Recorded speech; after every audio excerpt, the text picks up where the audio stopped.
Can you all see the screen? Yes, ma'am, it's visible.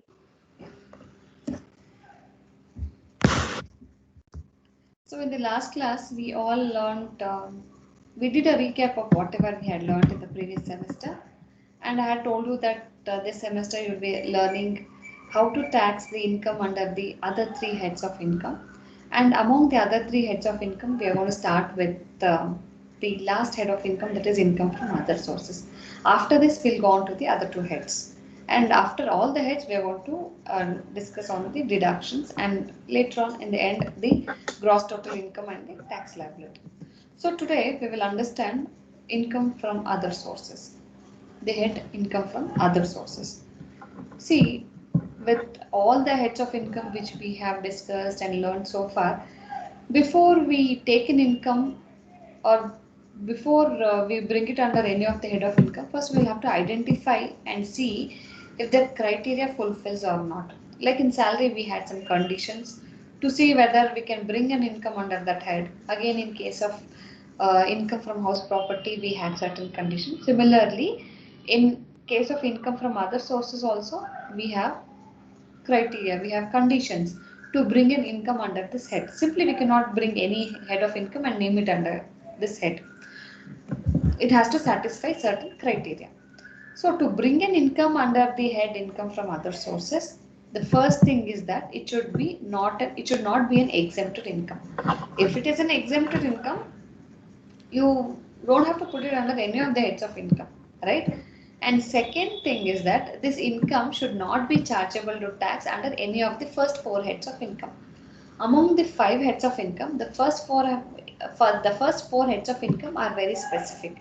If you cannot charge an income or if you cannot bring an income under any of the first four, that is your salary, house property, business, profession, and your capital gains, then such income will bring it to the last head of income. It is called as a residual head of income.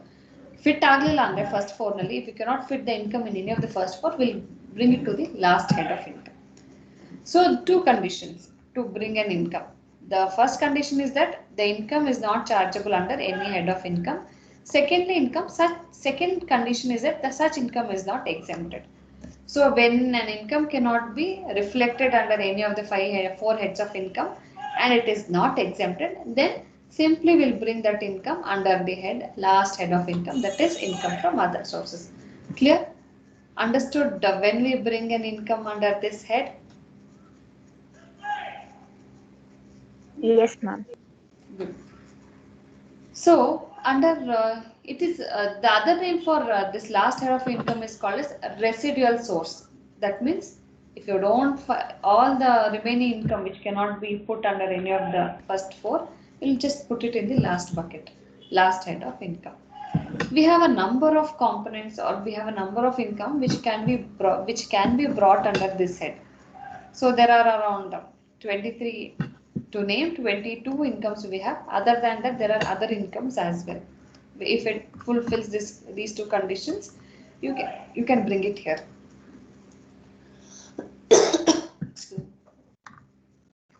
So we have so many income or types of income which come under this head. We will understand each of these income and we will see which is fully taxable and which is partially taxable, and if it is partially taxable, how much is taxable and how much is not taxable. So those technicalities we will get into it today.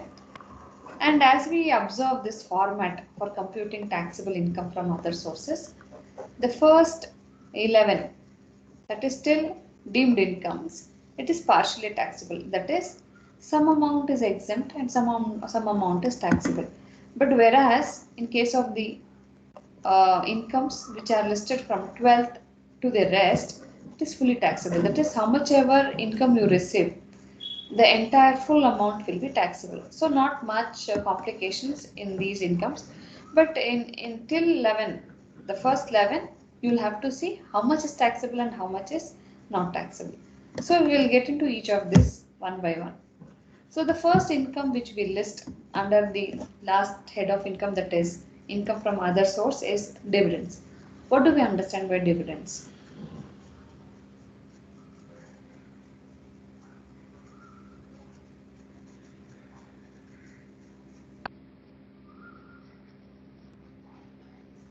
What are dividends? Ma'am, it is earned on equity share, ma'am. Equity shareholders as well as preference shareholders, ma'am. Very good. So dividend is a return you can expect on a particular securities, and that security is your equity shares. The security is your shares. It can be equity shares or preference shares. Very good, Pravalika. So it is an income. So whenever you are investing in equity shares or preference shares of a company, you will receive an income for the sake of investing, and that income is dividends. So whenever you receive dividends, you will have to bring it under the last head of income, that is income from other source, because dividends cannot be shown as salary, or it cannot be shown as an in-house income, or it's not an income from business or a profession, or you're not selling a capital asset to call it as a capital gain as well. So this dividend income does not fit under any of the first four. So we'll bring it under this last head of income. But here, in case of dividends, we have different kinds of dividends depending on from which company you are receiving or how you are receiving. Depending on that, some kinds of income or some kinds of dividends are exempt, and whereas some are not exempt. So we will see what are they. Whenever you receive a dividend from Indian company, for example, Infosys is an Indian company, you have invested in Infosys, you are receiving dividend. So whenever you are receiving dividend from an Indian company, it is exempt from tax. That income is exempt from tax. Or if you are receiving dividend from UTI, Unit Trust of India, then also the dividend income is exempt from tax. That is, you will not charge it to tax. But if you are receiving dividend income from foreign company other than Indian company, then it will be taxable. And one more category, if you are receiving deemed income from Indian company, then it is again taxable. See, two kinds of dividends are taxable, two kinds of dividends are exempt. If you are receiving dividend from Indian company, or if you are receiving dividend from UTI, it is exempt. But if you are receiving dividend from foreign company, or if you are receiving deemed dividends from Indian company, it is taxable. Normal dividend from Indian company is exempt, not taxable, but deemed dividends from Indian company will be taxable. So you need to look into this. Remember this. Clear about dividends? Yes, ma'am. We will go on to the next one, that is interest on securities. Whenever you invest in equities or shares, you receive dividend. That is a kind of income. So that we have understood how we treat in different cases. Now we will look into if in case you are investing in any bonds or debentures or any debt instruments of corporate organizations or even government organizations, how do we treat such income? And whenever you are investing in debt instruments, the return you get is in the form of interest. So this interest, how do we treat? And before we learn how the technicalities about taxation of this interest, we will look into what are the different types of securities. See, in case of securities, we have for our purpose under income tax, we classify these securities under two categories: less tax securities and tax-free securities.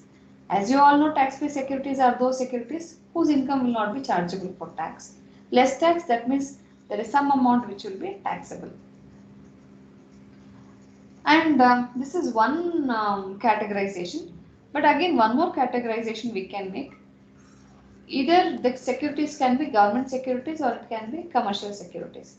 Government securities we all know. These are the securities which are issued by the government organization, state government body or central government body or municipal body. So when they issue, that is government securities. But when the debt instruments or the bonds are issued by non-government organizations, that is private organizations, then we call such securities as commercial securities. So for our understanding, securities can be of two types. One is government securities, the other one can be commercial securities. And it can either be less tax securities or tax-free securities. So for our understanding, we need to remember this. To simplify this even more further, whatever they have given here,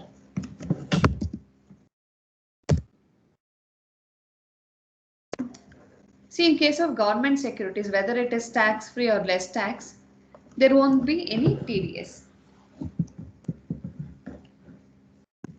I'll tell you what is TDS, and with TDS how it looks, and without TDS how we treat. But at this point I want you to understand, in case of government securities there is no TDS, but in case of commercial securities there is TDS. Okay, now let's understand what is TDS. Full form of TDS is tax. The full form of TDS is tax deducted at source.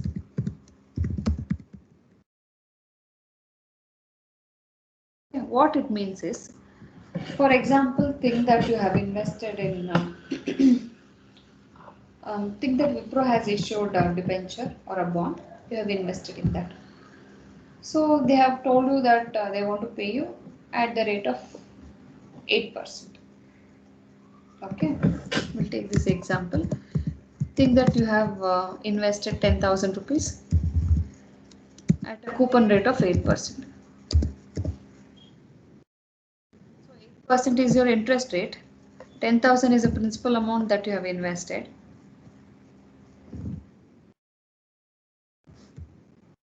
Principal amount that you have invested, and in this case,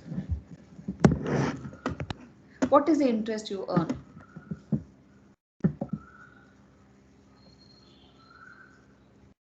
$800. Good. It is 800.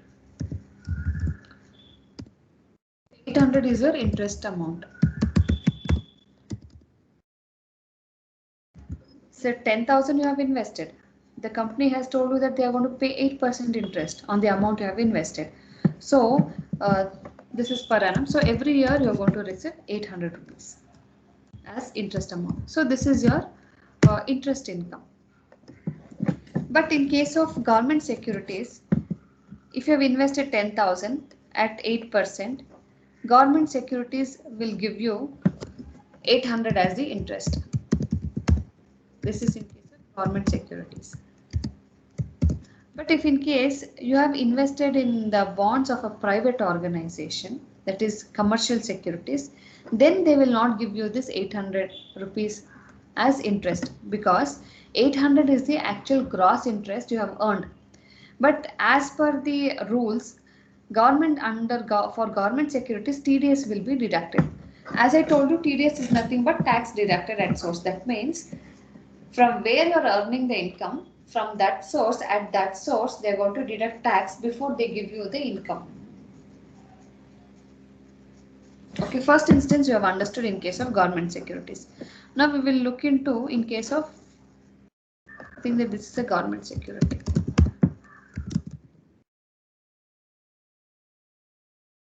We will take one more scenario where it is a private bond or a commercial bond for commercial security.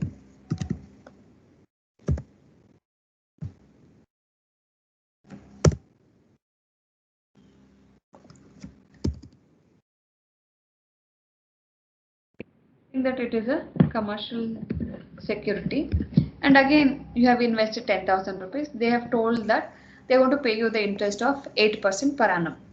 So actual gross interest is 800 you're going to receive, but as per the rule they are supposed to deduct the tax. We all know that TDS, that is tax rate in case of interest on securities, is 10%.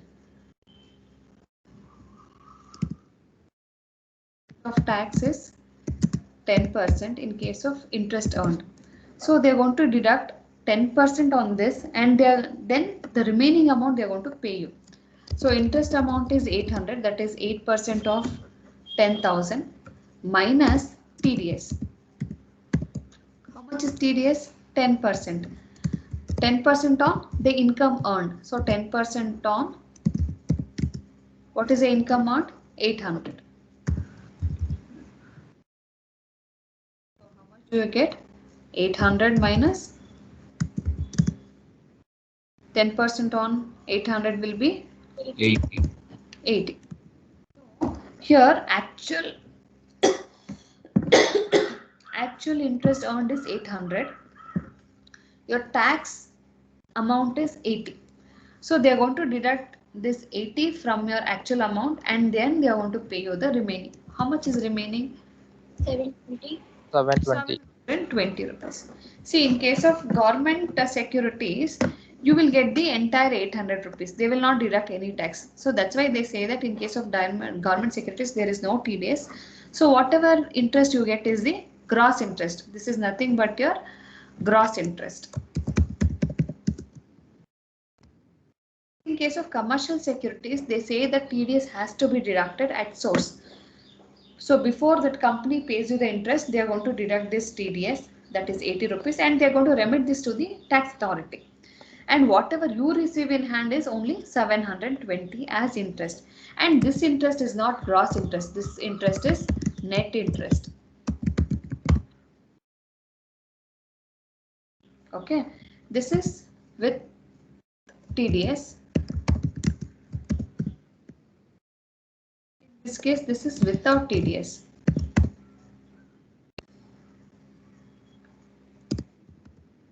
Without TDS. So with these two examples, I hope you have understood what is TDS, what is gross interest and what is net interest. If in case there is any discrepancy, you let me know, I'll explain again.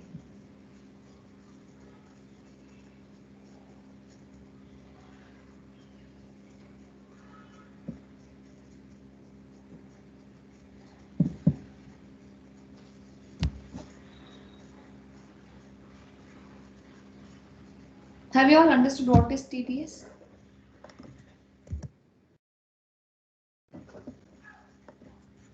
Yes, ma'am. From the place or the source where you are earning, if they are deducting tax there only and then they are giving you the income, that is TDS, tax deducted at source. If they are not doing Yes, that, ma'am. then there is no TDS. I have given two examples. In case of government securities, there won't be any TDS. You will be receiving gross interest. In case of commercial securities, TDS has to be deducted compulsorily. So whatever you receive is called as net interest. Fine. So with this we will proceed.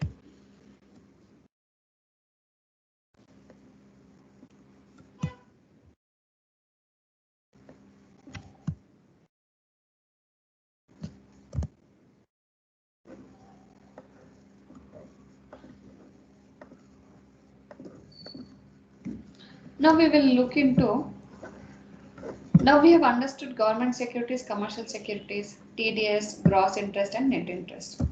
See, for the sake of considering it for taxation, when we take these amounts, we are not interested with net amounts or net incomes. We want gross amount. Though they have deducted tax, we will include a tax and take the gross amount here. But later on, whatever you have paid in the form of TDS, you can take the deduction in the end. But while calculating gross total income, we need gross income. We don't need net income. So for this sake, we should convert all the net incomes into gross incomes. The process or the concept of converting net income into gross income is called as grossing up of securities. So what do we understand by grossing up of securities? The process of converting net interest into gross interest is called as grossing up of securities. So whenever we have net income, we will have to gross it up and then we will have to take it for the taxation purpose. This we will have to remember. So we have seen these types of securities, right? In each of this case, we will see whether grossing up is required or not required. And we need grossing up only when there is net amount. When there is already gross amount, you don't have to gross it up because it's already in the form of gross. Only the net income has to be converted into gross amount. Only there we need the grossing up. So for each of the securities, we'll see whether the grossing up is required or not. In case of less tax securities, the first category, less tax government securities. In case of less tax government securities, no grossing up. As I told you, in case of government securities, no tax will be deducted at source. That is, there is no TDS. No TDS andre whatever you receive is gross amount. Whenever you are receiving gross amount, It's already in the gross form. You don't have to convert it into. So there is no gross up that is required in case of government securities. That is the first rule. In case of less tax commercial securities, that is next category. As I said you, in case of commercial securities, always TDS will be deducted. Always tax will be deducted at source. So whenever tax is deducted at source, whatever you receive is net interest. So whenever you receive net interest, you will have to gross it up. You will have to convert that amount into gross amount. But in case of less tax government securities, there can be two instances. One is that they might give you only the one. Give me a minute.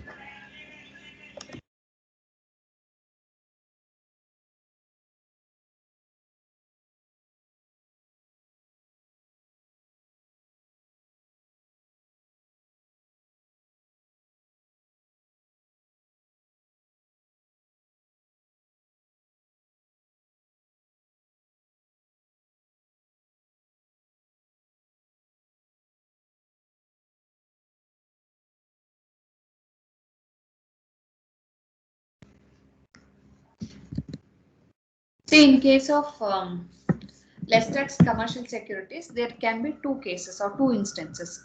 One is that you might have only the interest amount.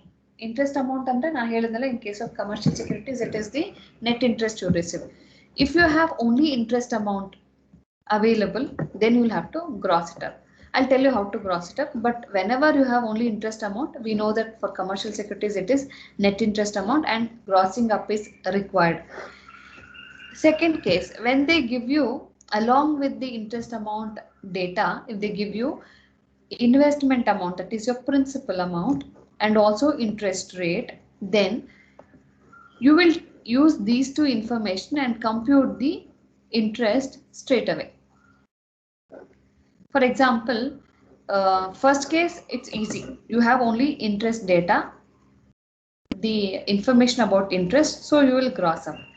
In the second case, along with interest information, you also have information on principal amount, and also you have information of rate of interest. In the second case, think that they have given you interest amount, that is 900 rupees, which is net interest because it is a commercial security, and they have also given you principal amount of 10,000 what you have invested, and the rate of interest is 10%. So in this case, you can directly calculate the interest amount rather than grossing up this net interest. Principal amount you have, rate of interest you have, 10% on 10,000 comes to 1,000. This 1,000 is nothing but the actual gross amount. Whatever 900 they have given is the net amount. So when you have all these information, you can straight away calculate the gross interest using our original formula. That is in case of less tax commercial securities. In case of tax-free commercial securities, we need to always gross up. So in simple words to tell, all government securities you don't have to gross up, but all commercial securities you need to gross up. These two things you'll have to remember. But how do we gross up? So far we have understood that whenever there is net interest, you need to convert that into gross amount. That is, you'll have to gross up. But how do we gross up? We have a formula for grossing up. How do we calculate is gross interest is equal to net interest into 100, the whole thing divided by 100 minus tax rate. Here tax rate is nothing but your TDS rate. For this I'll give you the same example. Think that you have invested in commercial securities and you have received 900 rupees as interest. Because it is government securities, this 900 rupees is your net interest, and they have given you TDS rate of 10%. Okay. With this information, we need to gross up the amount because we want the gross amount. How do we do? Gross interest is equal to net interest, that is 900 into 100, the whole thing divided by 100 minus the TDS rate, tax rate, that is 10%. So 90,000 divided by 90, which is equal to 1,000. So actually you have received is 900, which is net income, sorry, net interest. When you gross it up, the gross interest will be 1,000. See, this is the amount which we are interested. This is the amount we need for our taxation purpose. And this is the way how we gross up the net interest. Clear?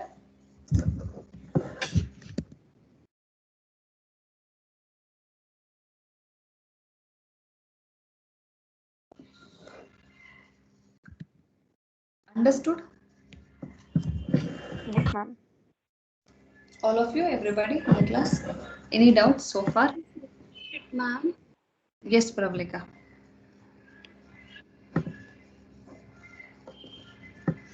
the second one, case 2, ma'am.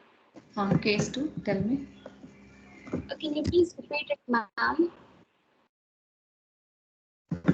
See, in case of case 2, see, in case of case 1, you have only one information available, that is net interest or the interest amount.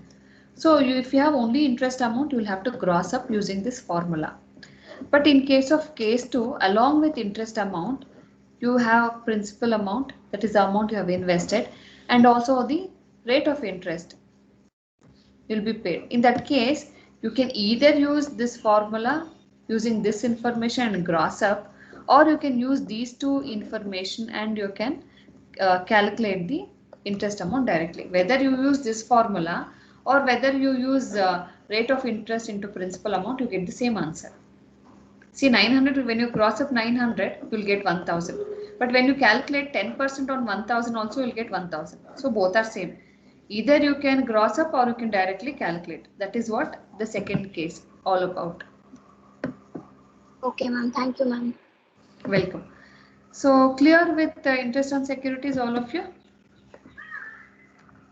So Yes, we ma'am. have understood the difference, interest on securities. Now we will get into the bank interest on fixed deposit. See, if you have understood how we calculate or how we treat interest on securities, bank interest is similar. It works on the similar lines. So here also, in case of bank interest, whatever you receive, if already TDS has been deducted, you'll have to gross it up. Same formula we apply here also. So if the net interest is given in the problem, then you need to gross up using the same formula. This is about bank interest.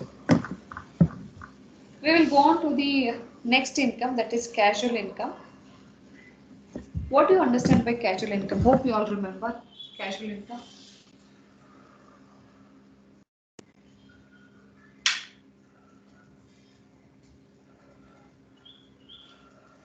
Yes, ma'am. I mean, in case it is like, for example, if a person is investing in lottery or any other betting and all these things, it's basically casual income. Very good, Aishwarya. So casual income is something which you don't anticipate. It comes all of a sudden, and it is not regular. It's not recurring. It's not like your regular income, like salary or any other thing, which happens again and again, and you anticipate that. So casual incomes are those which you don't anticipate, and sometimes you not know the source also from where you're getting that, and it is non-recurring in nature. So we bring this casual income under this head, the last head, income from other source. And uh, have you seen or have you heard, in case of casual income, do you get the entire amount you have won? GST will be deducted, ma'am. Good. The tax will be deducted in case of casual income. When you win a lottery or any other games, they deduct the tax and then they give you the net amount. So TDS will be deducted in case of casual income. But TDS will be deducted depending on the amount of income you have won. If it is a very small amount, they might not deduct TDS. If it is a quite large amount which exceeds a particular limit, there will be TDS. And there are some games which does not come under the control of any regulation. In that case also there won't be TDS. So we will see which are those.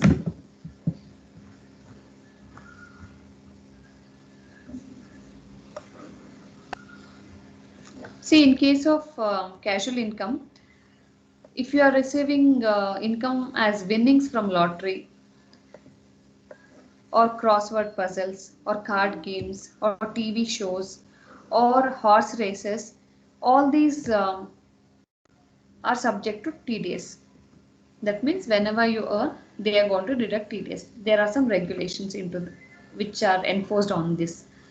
But TDS is deducted if the winnings exceed 10,000 rupees. For example, you have won in lottery.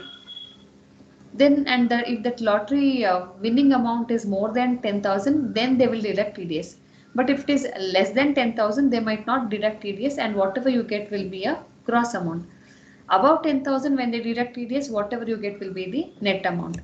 So if you get a gross amount, you don't have to gross up. But if you get a net amount, you need to gross up. So for this purpose, we need to remember.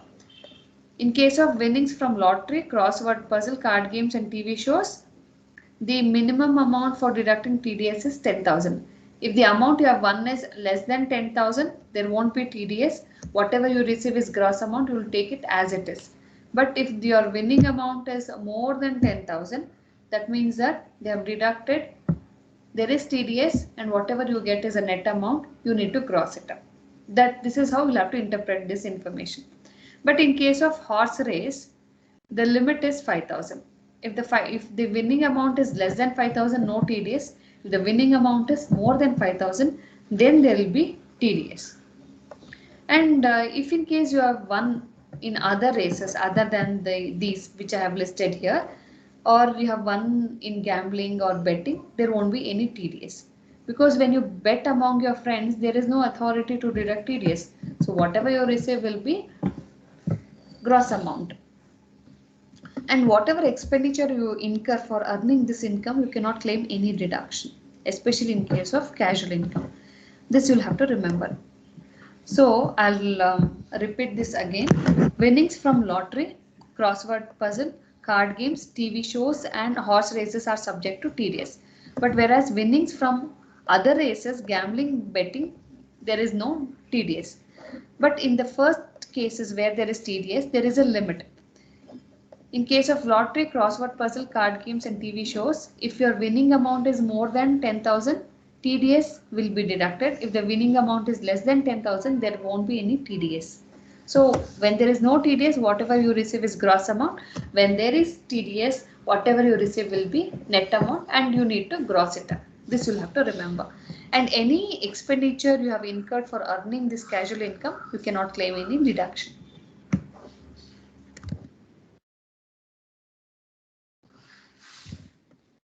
So this is about casual income. Hope you all have understood how we treat this casual income. See now try to understand and get acquainted with whatever I am telling you. When we start working out the problems, we'll be repeating this again and again. So we'll be more acquainted with these things. You'll be able to visualize whatever I'm trying to tell you today. We will look into the next one, income from family pension. Remember, we all had discussed about pension income in the first head of income. So, what is a pension? What is pension income? It is a retirement benefit, ma'am. Good. It is a retirement benefit. How is pension different from family pension? It's received directly by the employee, ma'am. Family pension is received after the death of the employee, ma'am. Only Correct, the right? wife gets it. Yes, rightly said. It can be the spouse, it can either of them. Okay. In case of pension, the employee receives it after his retirement. In case of family pension, the family members will receive it after the death of the employee. So that is family pension. So pension income, if you come across pension income, that comes under income from salary. But if you come across family pension, it comes under the head income from other sources. So whatever pension you receive, it is partly taxable. And how much is exempt, we'll look into it. 33% of the family pension, whatever you receive, either 33% or 15,000, whichever is less. Maximum limit is 15,000 and 33%, whichever is less, we'll take it as the exemption amount. From the total family pension you have received, we are going to deduct it. And whatever you get, the remaining residual will be the taxable amount of family pension you receive. And that we are going to take it here. Clear? So far understood all of you? So we have covered the 5 components or 5 types of income under income from other sources. The explanation. Yes, Aishwarya, sorry, I missed your. Aishwarya, yeah, tell me.